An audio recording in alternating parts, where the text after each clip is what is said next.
오늘 말씀의 제목은 자녀를 주님께 맡깁니다. 이런 제목이에요. 여러분, 자녀는 부모에게 기쁨이죠.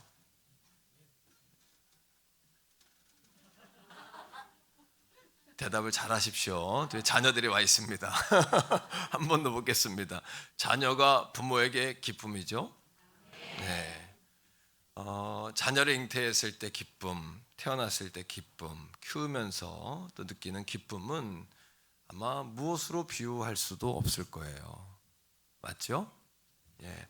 그런데 많은 가정들이 가만히 들여다보면 자녀 때문에 행복해야 되는데 자녀가 기도 제목이 되고 또 짐이 되고 또 이렇게 마음을 아프게 하는 경우가 많더라고요. 그래서 오늘 말씀을 고르면서 어떻게 하면 우리가 주님 뜻대로 이 자녀들을 잘 이렇게 키워낼 수 있을까, 이런 고민을 이제 5월이 되면서 했습니다. 그러면서 오늘 말씀으로 3가지 정도 우리 자녀를 어떻게 하면 우리가 잘 길러낼 수 있을까, 이런 고민을 좀 덜어내고자 하는 거죠. 첫 번째 이런 겁니다. 우리 한번 따라하세요. 자녀를 노엽게 하지 말자. 오늘 4절 말씀을 한번 같이 읽을까요? 시작. 또 아비들아, 너희 자녀를 노엽게 하지 말고 오직 주의 교훈과 훈계로 양육하라. 여러분, 당시 오늘 말씀은 에베소서인데 에베소는 지금의 터키 지역입니다. 그런데 과거에는 로마의 식민지였기 때문에 다 로마법을 따랐잖아요. 로마에는 가장의 독재적인 어떤 그런 주권이 있었어요. 이걸 뭐라 그러냐면 파테르 파밀리아스라고 하는데 자녀를 매질도 할 수 있지만 아버지는 자녀를 팔 수도 있습니다. 노예처럼. 그리고 죄송하지만 자녀의 생명까지도 막 좌지우지할 수 있는 권한이 아버지에게 있는 거예요. 악법이죠, 그죠? 근데 로마가 왜 이런 악법을 사용했냐 하면 로마의 시저라는 황제를 아버지로 그들은 섬겼거든요. 가장의 권위를 가정에도 연결시켜가지고 그 시저의 어떤 통치 영향력, 리더십을 강건하게 하려고 하는 목적이 있었던 거죠. 그런데 이러한 상황 속에였음에도 불구하고 성령님께서는 우리에게 뭐라고 말씀하시냐 하면 당시의 사회적인 관념을 뛰어넘어서 자녀는 한번 따라합니다. 축복받아야 하고 소중한 대상이다. 여러분, 당시의 관습 가운데 아버지의 파테르 파밀리아스라는 권세가 있잖아요. 자녀를 죽이고 살리고 팔고 채찍하고 매질하고, 이거는 아무것도 아니에요. 그러니까 자녀는 소유물 개념이었고 자녀는 인격체라고 본 것이 아니에요. 그냥 소유 재산이다, 이렇게 자녀를 본 거죠. 근데 여러분, 성경은 우리에게 뭐라고 이야기하냐면 그 자녀를 축복해라. 심지어는 얼마나 그 자녀들을 이 언어로 폭행을 했겠습니까? 언어 폭행을. 부모의 감정대로 막 감정을 쏟아놓고, 그죠? 거친 말, 쌍스러운 욕들, 이건 예사였을 텐데 성경은 뭐라고 이야기하냐 하면 따라합니다. 자녀를 노엽게 하지 마라. 자녀에게 노여운 말을 하지 마라, 이런 얘기예요. 자녀에게 노여운 말을 하지 마라. 자, 4절 한 번 더 읽습니다. 시작.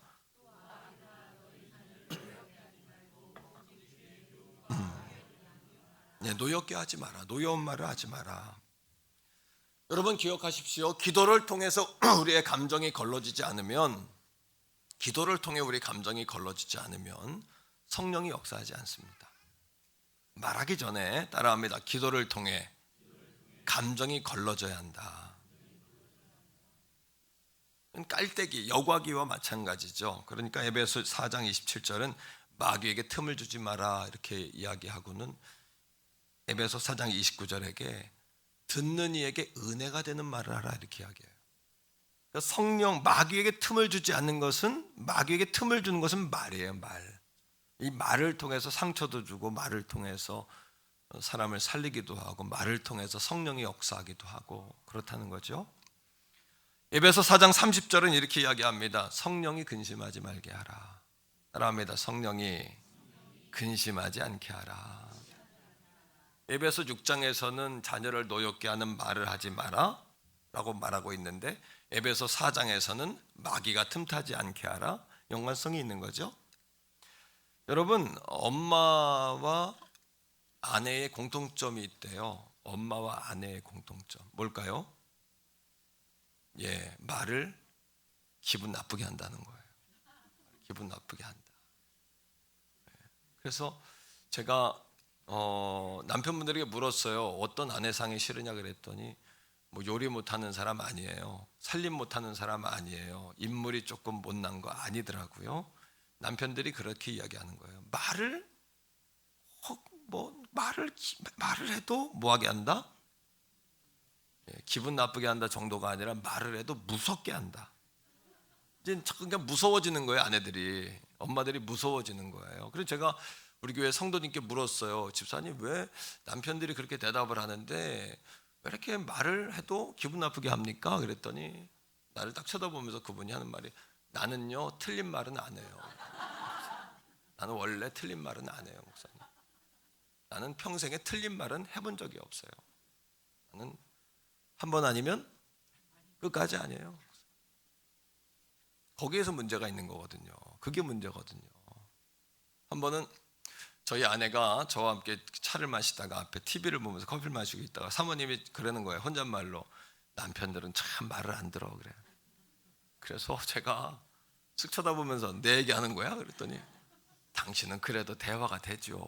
저 TV 저 나오는 저 사람을 보니 뭐가 안 된다? 대화가 안 된다는 거예요.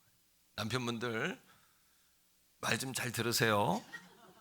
틀린 말이 없다잖아요. 아내들이 원래 평생에 틀린 말이 없다지 않습니까?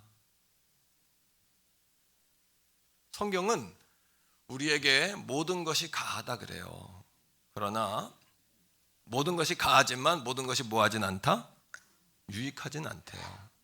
그러니까 우리가 한번 따라해 보세요. 바른 말이 아니라 유익이 되는 말을 하자. 그러니까 말을 해도 우리가 자꾸 거친 말, 이기는 말, 겁주는 말, 여러분 이런 말이 우리에게 익숙해져 있는 거거든요. 예수 믿고 거듭났으면 우리의 말도 거듭나야 되거든요. 생각은 말을 만들잖아요. 영이 생각이고 생각이 말을 만들고 말이 우리의 삶이 되지 않습니까? 여러분, 은쟁반에 금사과 같은 말을 하시기를 축복합니다. 은쟁반에 금사과가 은쟁반에 올려져야 값이 있듯이 여러분 입에서 은쟁반 같은 여러분의 모습 속에서 금사과 같은 말이 나와야 한다는 것이죠. 사도 바울이 에베소 교회를 향하여 아비들아 자녀들을 노엽게 하지 마라, 노여운 말을 하지 마라, 이 말은 자녀들에게 말로 상처를 주지 마라 얘기해요. 이건 절대 유익하지 않은 거예요. 우리는 말하는 사람은 하고 잊어버리지만 듣는 사람은 그것이 자꾸 누적이 됩니다. 그리고 어느 순간에는 그것이 누적이 되고 되다가 이것이 폭발하는 순간이 오는 거예요. 병에 걸리거나 또 여러분 뛰쳐나가거나 상대방에 대해서 마음을 닫아버리는 거죠. 두 번째입니다. 자, 한번 따라합니다. 주의 교훈과 훈계로 양육하라. 제가 아는 목사님 한 분이 그런 이야기를 하세요. 목사님, 나는 돌아가신 아버지 생각이 많이 나. 그래요. 그러세요? 그랬더니 아버지가 어려서부터 손을 잡고 다니셨대요. 손을 잡고 이렇게 다니셨는데 그 아버지의 그 손에 잡혔던 손하고 그 힘과 느낌이 잊혀지지 않는다는 거예요. 그러면서 그런 이야기를 해요. 그 손으로 성경 보셨고, 그 손으로 기도하셨고, 그 손으로 성전 청소하셨고, 흡사 그 손이 예수님의 손 같아. 돌아가시기 전에도 목사님 손 꼭 붙잡고 아버님이 뭐라고 말씀하셨는데 뭐라고 한 소리는 안 들렸지만, 하나님, 내 아들 안마음의 목사 부탁드립니다. 그렇게 하지 않았을까? 여러분, 말씀을 준비하면서 저는 그런 생각 해봤어요. 내가 마지막 순간이라면 저에게 두 아들이 있는데 자녀들을 위해서 하나님께 내가 뭐라고 기도할 수 있을까? 마지막 순간이라면 한번 생각해 보셨어요? 내가 마지막 순간이라면 내 아들들을 위해 뭐라고 기도할 수 있을까? 내가 눈을 감는 순간이라면 아마 저는 혼자 연습해 봤어요. 하나님, 내 두 아들 하나님께 부탁합니다. 이 말밖에 할 수 없지 않을까? 우리 한번 따라합니다. 주님, 자녀를 맡깁니다. 여러분, 이상국 씨라는 분이 있는데 러브레터를 읽어주는 남자라는 에세이를 썼어요. 그분의 글이 공감이 됐는데 그분이 이런 이야기를 해요. 어느 날 아내가 자기에게 여보, 당신이 나를 바라보며 말했잖아. 당신 참 좋아. 그 말이 내 마음에 보배가 되었어 라는 글이 있어요. 당신 참 좋아. 우리는 사람의 상황을 이야기해요. 너 멋져, 못났어, 잘했어, 못했어, 뭐 좋아, 안 좋아, 이런 이야기 하죠. 저도 목회하면서 개척하는 시절 자녀들과 놀아줄 시간도 없고 같이 할 시간이 별로 없었어요. 그런데 저는 말로 키웠어요. 말로. 어떻게 키웠냐 하면 자녀들을 위해 기도하는 거. 또 한 가지는 뭐냐 하면 자녀들을 볼 때마다 아이들에게 그런 이야기예요. 참, 병민아, 아빠는 인간 대 인간으로 네가 참 좋다. 그럼 애가 빨리 나가세요 그래. 하지만 내가 뒤돌아서서 나올 때 내 아이가 마음에 아빠, 참 내가 네 친구라도 난 네가 참 좋겠다. 아빠는 네가 정말 좋아. 사람 대 사람으로 너무 좋아. 여러분, 우리의 말 가운데 수고했어요 이 말은 피로를 덜어줘요. 사람의 피로를. 그리고 여러분, 잘했어요 이 말은 사람에게 용기를 줘요. 용기. 잘했어요. 여보 잘했어요. 용기를. 여러분, 제가 엘리베이터에서 20kg짜리 쌀 가지고 올라간 적이 있어요. 20kg짜리 쌀을 이렇게 양손으로 들고 올라가는데 사모님이 앞에 있다가 목사님 힘이 세시네요. 근데 확 올라가더라고 이만큼. 그래서 내가 정말 이만큼은 아니지만 나도 모르게 이렇게 올렸어요. 목사님 힘이 세시네요 이 말이 이렇게 올라가는 거예요. 사람이 칭찬받고 이게 자존감이 굉장히 올라가는 거예요. 이게. 별것도 아닌 말에 여보 수고했어요. 여보 고마워요. 수고했다. 학교 갔다 온 아이들에게 수고했다. 엄마가 아들에게 참 아빠가 아들에게 그죠? 손잡고 다니면서 난 인간 대 인간으로 네가 참 좋다. 어쩜 이렇게 좋냐? 사랑하는 성도들이요, 더 좋은 말은 따라합니다. 더 좋은 말은 상황보다 존재를 말해주는 것이다. 하나님께서 너를 반드시 하나님은 너와 함께 하셔. 하나님 너를 주목해 보셔. 하나님 너와 함께 하실 거야. 행동은 말보다 더 큰 말이다. 이런 말이 있어요. 행동은 말보다 더 크대요. 오늘 여러분 4절 말씀에 뭐라고 이야기합니까? 아비들이여 너희 자녀를 노여운 말을 하지 마라. 두 번째는 교훈과 훈계라고 이야기하는데 그 앞에 뭐가 붙었냐 하면 주의, 주님의, 예수님의 이런 이야기예요. 이것은 무슨 이야기냐 하면 무슨 일을 하든지 한번 따라하세요. 예수님이라면 어떻게 하셨을까? 참 이게 이 단계까지 가기가 쉽지 않죠, 그죠? 저도 무던히 노력을 합니다. 기도하고. 이렇게 안 되면 이렇게 해보세요. 성령님 도와주세요. 이렇게 급하게라도 성령님 도와주세요. 지혜를 주세요. 여러분들의 기도를 통해서 우리의 말이 걸어지지 않으면 성령께서 감동하지 않으세요. 성령께서 역사하지 않으세요. 감정을 걸러내셔야 돼요. 성령께서 우리를 밀어내시도록 끌고 가시도록 이렇게 성령님께 맡겨드리셔야 돼요. 나는 죽고 예수로 사는 삶이 이거예요. 성령님을 앞장서드리고 나는 죽는 거예요. 바울의 고백처럼 내가 약한 데서 뭐해진다? 온전해진다. 그래서 나는 나의 약함을 날마다 뭐한다? 자랑한다. 부모가 강해야 자녀들이 따라오는 게 아닙니다. 부모가 솔직해야 자녀들이 감동합니다. 여러분, 한번 우리 아이들은 부모님들의 역할에 대해서 어떤 그림을 가지고 있을까요? 우리 부모님들이 잘하는 말씀 가운데 이런 말이 있어요. 다 너 뭐하라고 하는 말이야? 예. 하지만 거기에 뭐가 숨어져 있어요? 부모님의 욕심이 있어요. 아이들에게 때로는 여과 없이 나 너에게 실망했어. 난 너에게 실망이야. 이런 이야기를 들을 때 아이들은 절망해요. 비참해져요. 어떤 글에 어떤 청년이 흐느끼며 고백한 글이 있어서 소개하려고 그래요. 한번 들어보세요. 여러분, 내가 어릴 때 우리 집은 고물상을 했다. 그때에도 부모님에게 있어 나는 항상 자랑거리였다.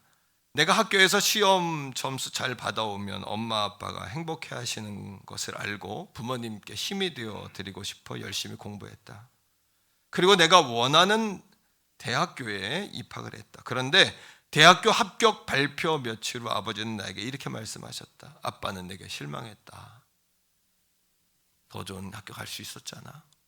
그거밖에 안 되니 실망했어. 그때 내 마음에 큰 상처가 생겼다. 나는 나름 열심히 했고 들어간 대학교에 만족했는데 아버지의 그 기대가 너무 힘들었다. 그래서 대기업에 들어가서 아버지로부터 인정받아야지 결심하고 20대를 그 꿈 하나를 품고 지내왔다. 그런데 생각처럼 대기업에 합격이 되지 않았다. 어느 순간 나는 아버지께 실망만 안겨드린 아들이 되었고 그런 아버지에게 나는 반항하는 아들이 되어 있었다. 아버지는 나에게 두렵고 힘든 존재다. 아버지는 나에게 두렵고 힘든 존재다. 자녀들의 마음이 무너지는 순간은 자신의 이 감정의 이 심리적 여러분 마짐노선이라고 생각했던 그 부모님, 그 부모님에게 실망했다는 이야기 들을 때, 난 네게 실망했어. 이런 이야기를 들을 때, 여러분 4절 말씀에 다시 한번 볼까요? 자, 4절 말씀을 다시 한번 보세요. 자, 시작. 또 아비들아 오직 뭐로요? 주의 교훈과 훈계를 양육하라. 여러분, 주님의 교훈은 뭐예요? 가리키는 내용이겠죠. 훈계는 뭐예요? 징계와 채찍이죠. 그런 말씀이 잘 안 맞지 않아요? 노엽게 하지 말라는 것과 징계는 연관성이 있잖아요. 징계를 맞으면 애들이 채찍을 맞고 징계를 맞으면 제재를 받으면 애들이 노여워지잖아요. 그럼 어떻게 해야 돼요? 어떻게 해야 될까요? MZ세대라는 것이 있어요. 우리 교회 어떤 집사님들 이렇게 신방하다가 물어보니까 목사님 MZ들 때문에 회사 생활하기 힘들대. 정말 그 아이들은 자기들이 납득이 안 되면 동의하지 않고 그 아이들은 자기들에게 손해가 되면 절대 개입하지 않고 단점도 있어요. 장점도 있죠. 합리적이고 논리적이고 정말 이성적인 그런 문화를 만드는 장점도 있지만 단점도 있어요. 뭐냐 하면 그 아이들은 책임을 지지 않는다는 거예요. 책임을 지지 않는다. 그럼에도 불구하고 밀레니엄 Z세대의 특징 35세까지 밀레니엄 Z 높게 보면 40대까지 자기 소견에 옳은 대로 하는 그 세대들, 그 세대들의 장점이 있어요. 먼저 압니까? 납득이 되면은 하는 거예요. 그 아이들은 동기부여가 되는 거예요. 부모님들이 야단을 쳐도 야단치는 그것이 아이들이 납득이 돼야 돼요. 납득이 된다는 이야기는 뭐냐 하면 부모님이 내가 다 너 잘되라고 하는 거야, 이 말이요, 평소부터 그런 느낌을 받아왔어야 된다는 거예요.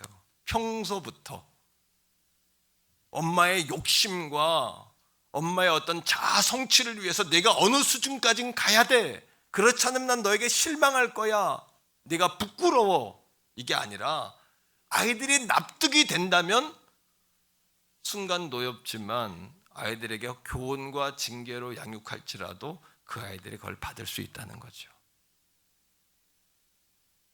오늘 여러분 아버지 되고 어머니 되신 분들 뿐만 아니라 우리 자녀들이 오늘 말씀으로 서로가 회복되고 용서하고 이해하는 시간 될 수 있기를 바랍니다. 마지막 세 번째예요. 자, 그러면 어떻게 자녀를 양육할까요? 어떻게 자녀를 양육할까? 이렇게 하시면 됩니다. 제가 답을 드립니다. 자녀를 어떻게 양육할까? 간단한 방법이 있습니다. 어렵지 않아요. 다 잊어먹어도 좋아요. 이거 간단한 방법이 있어요. 여러분, 자녀들이 커서 왜 교회를 떠날까요? 부모님들은 노래를 부르잖아요. 어떻게, 야, 교회 잘 나가라, 예배 생활 잘해라, 교회 잘 나가야 돼, 이렇게 노래를 부르지 않습니까? 근데 왜 자녀들이 나이가 크고 머리가 크면 교회를 떠나냔 말이에요. 그 이유는 예수 믿는 것에 대해서 아이들이 좋다는 느낌을 못 받기 때문이래요. 예수 믿는 것이 좋다는 느낌을 못 받는 거예요. 왜? 우리 엄마 아빠가 나보고 교회를 가라고 하지만 엄마 아빠의 모습 속에서 행복한 모습이 안 보인다는 거예요. 전혀 행복하지 않은 거예요. 예수 믿는 모습이 드러나질 않는 거예요. 여러분 기억하세요. 우리 엄마 아빠는 행복했어. 예수님 때문에. 그래야 아이들의 힘들고 어려운 일이 왔을 때, 자신의 인생에 곤고하고 낙심되고 지치는 순간이 왔을 때 엄마 아빠를 떠올리는 거예요. 그리고 와서 질문하는 거예요. 엄마 아빠도 힘든 순간에 어렵지만 왜 이렇게 행복해했어? 그때 대답할 수 있어야 돼요. 뭐라고? 한번 따라합니다. 주님께서 우리와 함께 하시기 때문이지. 자, 오늘 질문입니다. 우리 엄마 아빠 되신 분들, 어머니 아버지 되신 분들에게 묻습니다. 예수 믿는 것이 행복하십니까? 여러분들의 자녀들의 질문에 대답하셔야 돼요. 엄마, 아빠, 예수 믿는 게 행복해? 교회 오기 전에 엄마 아빠가 진탕 싸웠어요. 그리고 아빠가 자녀들이나 엄마에게 말할 수 없는 여러분 막 억압을 줬어요. 그리고 교회 와서 아빠는 손을 들고 찬양을 해요. 그 모습에 아이들이 실망하는 거예요. 그 모습에 아이들이 실망하는 거죠. 엄마가 여러분 집에서는 막 여러분 정말 말을 해도 좋은 말을 어떻게 해요? 기분 나쁘게 해요. 그런 교회 오면 막 호하면서 막 그렇게 상냥하게, 누구에게나 상냥한 엄마예요. 적응이 안 되는 거죠. 사랑하는 성도들이요, 예수님으로 인하여 행복한 부모가 자녀를 구원하는 부모입니다. 예수님으로 인하여 행복한 부모가 되시기를 주의 이름으로 축복합니다. 우리 마음이 너무 급한 거예요. 그러니까 아이들이 교회 안 나올까 봐 그냥 막 걱정하고 근심하지만 실제로 그 모습 속에서 나를 돌아보지 못한 거야. 내가 행복한가?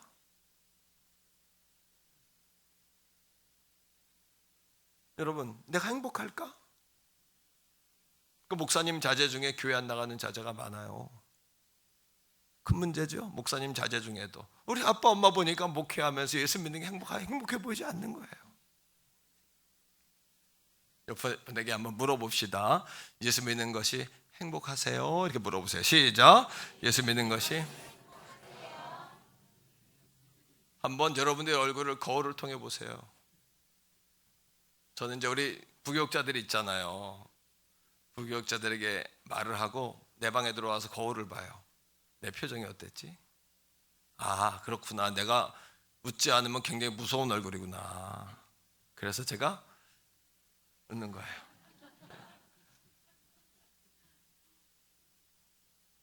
여러분, 나를 돌아보지 않고 마음이 급해서 그저 뭐 하는 거예요? 마음이 급해서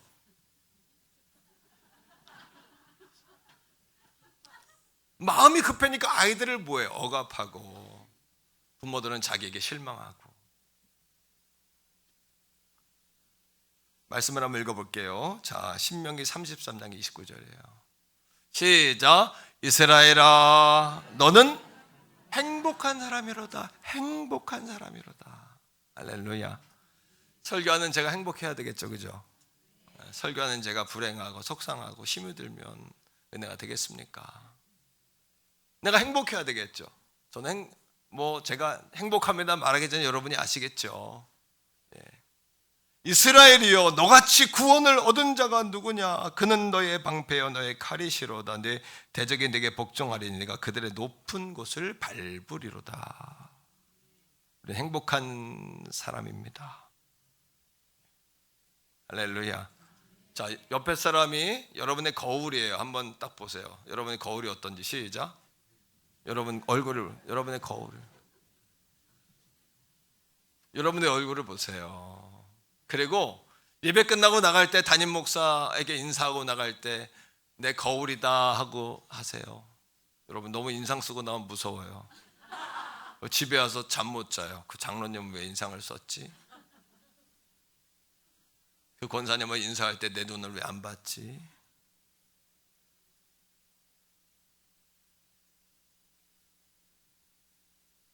여러분 자녀들이 볼 때 자녀들의 그 질문에 대답할 수 있어야 된다니까요.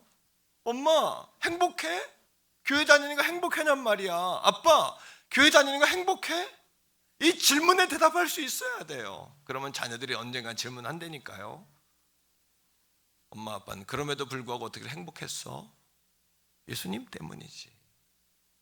인생을 살아보면 알잖아요. 여기 신혼부부 있는데 죄송해요. 결혼하면 행복합니까? 좋은 남자 좋은 여자 만나면 행복해요? 이게 완전의 조건이에요? 아니면 높은 자리에 올라가면 행복한가요? 박사학위 받고 여러분 우리가 대학 교수 총장이 되고 여러분 높은 고위직에 올라가면 행복한가요? 많은 거 가지면 행복한가요? 해봤잖아요. 죄송하지만 1년에 연봉 1억 이상만 되면 그렇게 많이 먹고 싶은 것도 갖고 싶은 것도 없어진답니다. 1억 이상 연봉들 다 올라가시기를 바랍니다. 정말 여러분 다 가져봐도 다 누려봐도 예수님이 없으면 만족이 없잖아요. 그러니까 우리가 여러분 완전의 조건, 필수의 조건인 예수 그리스도가 우리 안에 있잖아요. 심지어 하나님이 우리를 부를 때 뭐라고 불러요? 이스라엘이여 너는 행복한 사람이로다. 이스라엘이 뭡니까? 이스라엘이라는 이름의 뜻은 하나님과 겨루었다. 하나님과 겨루어 심지어 이겼다는 이름이에요. 하나님이 우리에게 져주셨어요. 하나님이 우리에게 져주지 않았다면 오늘 이 자리에 있을 사람이 아무도 없어요. 그냥 용서해 주시고 봐주시고 져주신 거예요. 심지어 자신의 아들이요 자신인 예수 그리스도를 십자가에 못 박아 죽게 했어요. 주의 교훈과 훈계로 양육하라고 이야기합니다. 양육이라는 것은 방치하는 것이 아니라 계획하고 준비하고 그 목적을 위하여 그 아이를 나아가도록 그 사람을 나아가도록 교육하고 훈계하라는 이야기예요. 하나님께서 나보다 우리 자녀를 더 사랑하는 거 믿으십니까? 하나님께서 나보다 우리 자녀들과 더 가까이 계시는 거 항상 함께 하시는 걸 믿으십니까? 수고하고 무거운 짐진 자들아 다 내게로 오라 하셨는데 우리 인생의 가장 무거운 짐 가운데 한 가지가 자녀들을 양육하는 거잖아요. 그런데 그 짐은 왜 맡기지 않으십니까? 연습하셔야 돼요. 뭘요? 자녀들 떠나보내는 연습. 저도 우리 두 아이가 있잖아요. 아이들이 이제 둘 다 목회를 준비하는 신학생들인데 떠나보내야 되잖아요. 우리 아이들이 지난주 설교를 듣고 그래요. 야, 아빠는 헬리콥터 파더가 아니냐? 그랬더니 헬리콥터 파더 이야기 들으셨죠? 아이들 머리 위에서 빙빙 돌면서 떠나지 못하는 부모들. 아빠는 헬리콥터 파더까지는 아니지만 헬리콥 파더래요. 헬리콥 파더. 헬리콥터까지는 안 가지만 아빠는 우리 주변을 떠나지 못하는 하루에 2번, 3번씩 꼭 전화를 하시는 헬리콥 아빠라고 나한테 그러는 거예요. 떠나는 훈련을 하셔야 돼요. 떠나는 훈련. 하나님께서 뭐라고 하세요? 모세와 함께 했던 내가 여호수아 너와도 함께 했다라고 말씀하시는 것처럼 오늘 아버지인 나와 함께 하신 하나님이 너와도 함께 하실 거야. 이것이 진정한 양육이에요. 하나님을 아이들에게 선물로 주는 거예요. 하나님을 그들의 손에 붙들게 하는 거예요. 하나님 바라보게 하는 거예요. 그 전에 말보다 더 큰 말은 행동이다 라는 걸 기억하는 거죠. 자, 여호수아서 1장 5절 읽어보세요. 시작. 내 평생에 너를 능히 대적할 자가 없으리니 내가 모세와 함께 한 것 같이 너와 함께 있을 아버지와 함께한 그분은 자녀들과 함께 하시는 거예요. 그 다음에 내가 너를 떠나지 아니하며 버리지 아니하리니. 할렐루야. 여러분 심리학적 용어로 어머니들이 자녀를 놓지 못하는 이 증세를 나르시시스트라고 이야기해요. 나르시시스트, 발음이 좀 어렵네요. 꼬이네요. 자기의 성취하지 못한 그 욕구를 자녀를 통해 반영시키는 거예요. 그래서 종종 그 자녀들이 상처를 입게 하고, 결국에 그 어머니들이 하는 말이 뭔지 아세요? 내가 뭘 잘못했는지 모르겠어. 내가 뭘 잘못했다고. 난 자녀들을 위해 희생만 했을 뿐인데. 그 자녀들을 위해서 희생한 것이 아니라 자기를 성취하려고 했던 거죠. 이런 실수를 반복하지 말아야죠. 여러분, 제가 좋아하는 샌디 워너라는 작가의 독수리 이야기라는 아버지 부모 독수리와 자녀 독수리가 이별하는 장면으로 오늘 말씀을 마무리하려고 합니다. 부모 독수리는 아기 독수리가 부모의 품을 떠날 때가 가까웠다고 느끼면 더 높은 곳으로 올라가 아기 독수리를 비상시키는 훈련을 한다.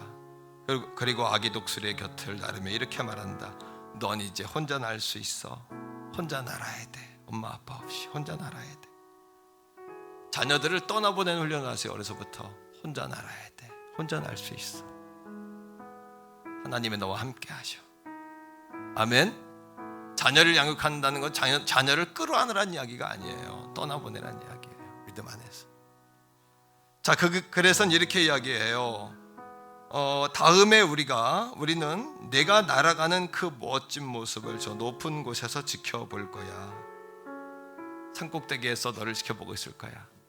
내가 날다가 힘들면 신호를 보내렴. 날개짓을 통해서 네 위급함과 어려움을 우리에게 알려주면 아빠 엄마는 언제라도 너를 도울 준비가 돼 있어. 이거예요. 아이들이 스스로 할 수 있는데 도와주지 마세요. 그 아이들이 도움을 청할 때 도와주세요. 잘못된 거예요. 떠나보내셔야 돼요. 아이들 떠나보내셔야 돼요. 하나님께 맡겨드리셔야 돼요. 자, 다만 먼 후일 언젠가 내가 아빠 엄마가 되었을 때 너는 그때 우리를 당분간 잃어버려도 돼. 그래도 괜찮아. 그것이 자연의 순리이기 때문이야.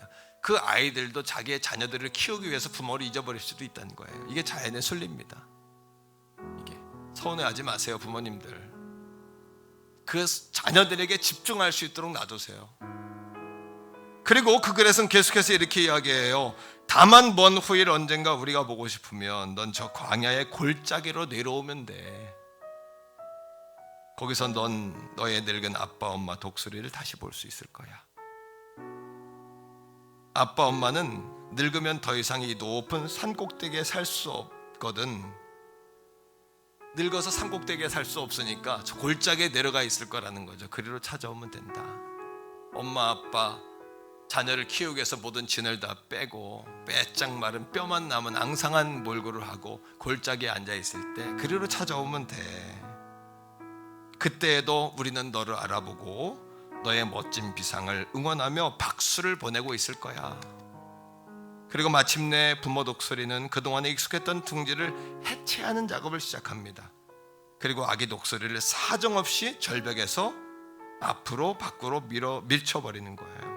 더 멀리 날아갈 수 있도록 밀어버리는 거예요. 저도 이 말씀을 준비하면서 우리 아이들 두 아들을 떠나보내야 되겠다. 내 마음에서 떠나보내고 좋은 짝을 만나도록 떠나보내야 되겠다. 가끔 저도 만나는 사람 있냐? 예, 누구 안 돼. 우리가 막 정해주잖아요. 그런 것들을요. 여러분, 그리고 그 새끼 독수리를 아기 독수리를 밀어낸 후에 다시 부모는 허공을 가르며 큰 소리로 외치는 거예요. 뭐라고? 아가야, 넌 날 수 있어. 아가야, 넌 날 수 있어. 아빠보다 더 멋지게 날 수 있어. 엄마보다 더 멋진 꿈을 꿔야 돼. 우리 한번 외쳐보실래요? 아가야, 넌 날 수 있어. 아빠보다, 엄마보다 더 멋지게, 더 높이 날아가렴. 하나님이 너와 함께 하실 거야. 하나님이 너와 함께 하셔. 이것이 부모가 줄 수 있는 최고의 선물이 아닐까요? 그 아이를 떠나보내며 주님께 맡기는 것. 5월 더 행복한 가정 만들기 이달에 우리 자녀들을 떠나보내서 세상으로 떠나보내는 게 아니라 주님의 손으로 떠나보내는 훈련하시는 부모들 되시기를 축복합니다. 우리 이 시간 한번 간단히 찬양하는데